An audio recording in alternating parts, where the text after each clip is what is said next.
রমজান সামনে রেখে আমদানি প্রবণতা বাড়তে থাকায় অস্থির হয়ে উঠেছে ডলার বাজার। বর্তমানে খোলা বাজারে ডলারের দাম ঠেকেছে 129 টাকায়। আরও বাস্তবতা হচ্ছে 5 বছরের ব্যবধানে ডলারের দাম বেড়েছে 45 টাকা। এজন্য রাষ্ট্রের অতি বাড়াবাড়ি ব্যবস্থাপনাকে দায়ী করেছেন ব্যবসায়ীরা। আর পরিস্থিতি উত্তরণে দ্বিমুখী নীতি পরিহারের পরামর্শ দিয়েছেন অর্থনীতিবিদ শাহাদত সিদ্দিকী। মনিরুল ইসলামের রিপোর্ট।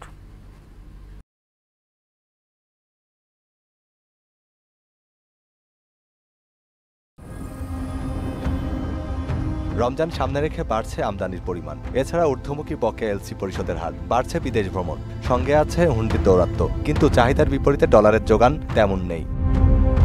2022 সালেও ডলারের দাম ছিল 85 টাকা। পরের বছর কিছুটা স্থিতিশীল হয়, তবে 2022 সালে 2.5 টাকা বেড়ে হয় 88 টাকার কাছাকাছি। পরের বছর এক লাফে বাড়ে 22 টাকা। আর বর্তমানে ডলারের দাম ঠেকেছে 129 টাকায়, যা সরকারের বেঁধে দেওয়া দাম থেকে অন্তত 8 টাকা বেশি।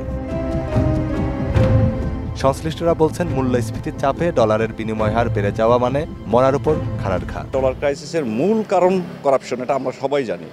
কিন্তু এখন করাপশনের জন্য গভর্নমেন্ট অনেকগুলো পদক্ষেপ নিয়েছে যাতে নতুন করে আর করাপশন না হয়। তবে ডলার সংকটের জন্য রাষ্ট্রের অতি বাড়াবাড়ি ব্যবস্থাপনাকেও দায়ী করলেন ব্যবসায়ীরা। আমি যদি এই মুহূর্তে $100,000 বাংলাদেশে ইনজেক্ট করতে চাই, আমি করতে পারবো, কিন্তু প্রবলেম হলো এই ডলারটা আমি ইউটিলাইজ করতে পারবো না, আমার অনেকগুলো ব্যারিয়ার্স থাকবে। ওয়ারাজ আমি যদি আমার ইউএস কোম্পানি থেকে দুবাইতে আমি ডলার ইনজেক্ট করতে চাই, উইদাউট কোশ্চেন আমি কিন্তু ডলার শুধুমাত্র ইনভয়েসের এগেনস্টে আমি ডলারটা ওইখানে দিতে পারতেছি।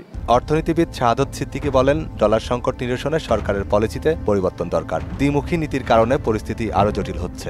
যে টাকা এখন উঠানোর কথা সেই টাকা এখন বাজারে ছাড়ছে, যে কারণে যে নীতি কার্যকর হওয়ার কথা সেই নীতিকে অকার্যকর করে দিচ্ছে কিন্তু সরকারের এই নীতি। রাষ্ট্রকে কিন্তু এই ধরনের দ্বিমুখী কাজ করতে হচ্ছে। আর যখন কেউ দ্বিমুখী নীতি অবলম্বন করে তখন কিন্তু যে কোনো দেশেরই যে কোনো ক্ষেত্রে এই সমস্ত পলিসি কিন্তু কার্যকর হয় না। আর্থিক সক্ষমতা ধরে রাখতে না পারলে ডলার সংকটের বোঝা দূর হবে না বলেও মনে করেন এই অর্থনীতিবিদ। আর্থিক সক্ষমতা না বাড়াতে পারেন সেই বোঝা কিন্তু দিনের দিন বাড়তেই থাকবে। অতএব সেই ক্ষেত্রে টাকার মান ধরে রাখাটা আমি মনে করি এই বছরটাতেও চ্যালেঞ্জ ছিল এবং সামনেও সেই চ্যালেঞ্জটা বিরাজ করার একটা অবস্থা আমি দেখতে পাচ্ছি। মনিরুল ইসলাম, মোহনা সংবাদ, ঢাকা।